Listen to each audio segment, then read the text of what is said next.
الحمد لله وكفى وسلام على عباده الذين اصطفى أما بعد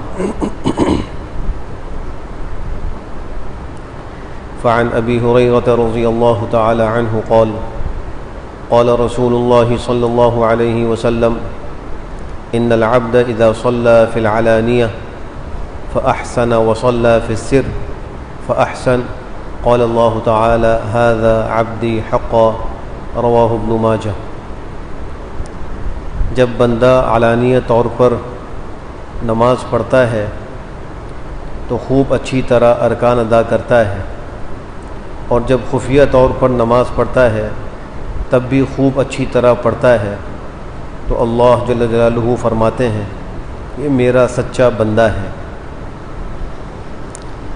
یہ روایت حضرت ابو ہریرہ رضی اللہ تعالی عنہ سے منقول ہے، اور اس میں سرکار دو عالم صلی اللہ تعالی علیہ وآلہ وسلم یہ ارشاد فرما رہے ہیں کہ اللہ سبحانہ و تعالی یہ فرماتے ہیں۔ جب حدیث شریف میں اس قسم کا جملہ آئے تو ایسی حدیث کو حدیث قدسی کہا جاتا ہے۔ حدیث قدسی وہ حدیث ہے جس کو سرکار دو عالم صلی اللہ تعالی علیہ وآلہ وسلم اپنی زبان مبارک سے ادا فرمائیں، الفاظ پیغمبر کے ہوں اور وہ اس کی نسبت کریں اللہ کی طرف، تو اس کو حدیث قدسی کہتے ہیں۔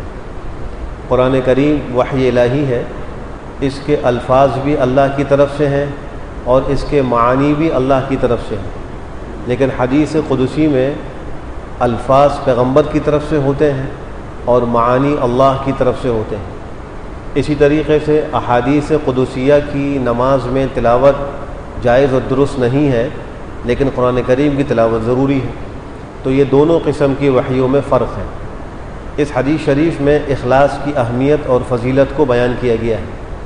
جب کوئی آدمی گھر کے اندر خلوت میں نماز پڑھتا ہے، عبادت کرتا ہے، تلاوت کرتا ہے تو اچھے طریقے سے کرتا ہے، اور جب جلوت میں مسجد میں یا کسی اجتماع میں کرتا ہے تو بھی اچھے طریقے سے کرتا ہے، یعنی نماز کے آداب اور اس کے حقوق کا خیال رکھ کر کرتا ہے، تو ایسے بندے کو اللہ فرماتے ہیں کہ یہ میرا سچا اور پکا بندہ ہے، یعنی یہ میرے لیے عبادت کر رہا ہے، یہ میرا خالص بندہ ہے، اس کی عبادت میں اخلاص ہے۔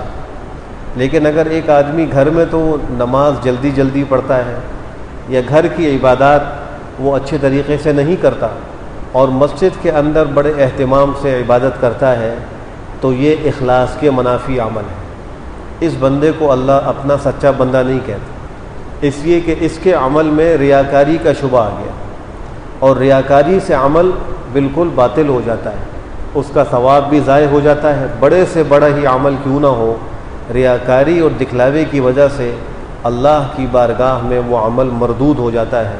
مشہور حدیث ہے کہ 3 لوگوں کو محشر کے میدان میں سب سے پہلے لایا جائے گا اور ان کو اوندھے منہ جہنم میں ڈال کر جہنم کو سلگایا جائے گا۔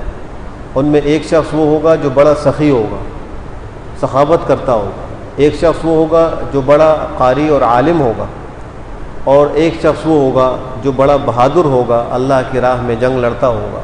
یہ تینوں بڑے اونچے اونچے عمل کرنے والے ہیں، لیکن چونکہ ان کے عمل میں اخلاص نہیں ہوگا تو اللہ کی بارگاہ میں یہ عمل مردود ہو جائے گا۔ اس اخلاص فی العمل کی اہمیت کا اندازہ اس سے بھی لگایا جا سکتا ہے کہ سورہ ملک کی دوسری آیت میں اللہ فرماتے ہیں الذی خلق الموت والحیات لیبلوکم ایکم احسن عملا۔ اللہ نے موت و حیات کو اس لیے پیدا کیا ہے تاکہ بندوں کی آزمائش کرے کہ کون اچھا عمل کرتا ہے۔ مفسرین اور علماء نے لکھا ہے کہ اچھا عمل 2 چیزوں سے بنتا ہے۔ کوئی بھی عمل اچھا اور خوبصورت جب بنے گا جب اس میں 2 چیزیں ہوں۔ نمبر 1 اخلاص نیت ہو، یہ اخلاص اتنی اہم چیز ہے، اس کے بغیر کوئی عمل احسن عمل نہیں بنے گا۔ نمبر 2 اتباع سنت ہو، پیغمبر صلی اللہ علیہ وآلہ وسلم کے بتلائے ہوئے طریقے کے مطابق ہو۔ جب تک یہ 2 چیزیں کسی عمل میں نہ پیدا ہو جائیں اس وقت تک وہ عمل خالص نہیں ہوگا، احسن عمل نہیں ہوگا۔ اس سے جب بھی کوئی عمل کرے اپنی نیت کو ٹٹولیں، میں کس نیت سے یہ کر رہا ہوں، اللہ کو راضی کرنے کے لیے کر رہا ہوں یا دنیا کے کسی مفاد کے لیے کر رہا ہوں یا کسی کو دکھانے کے لیے کر رہا ہوں۔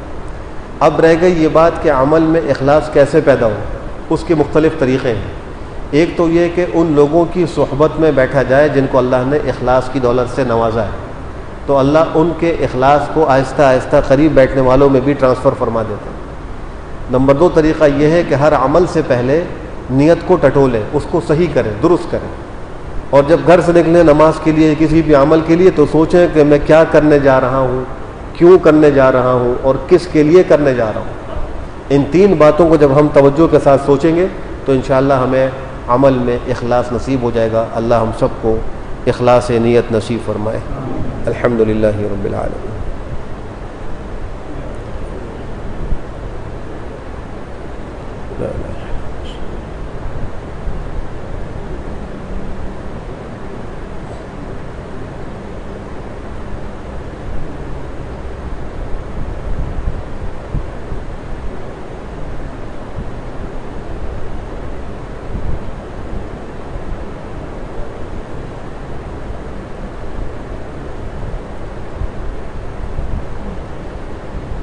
برحمتک یا ارحم الراحمین۔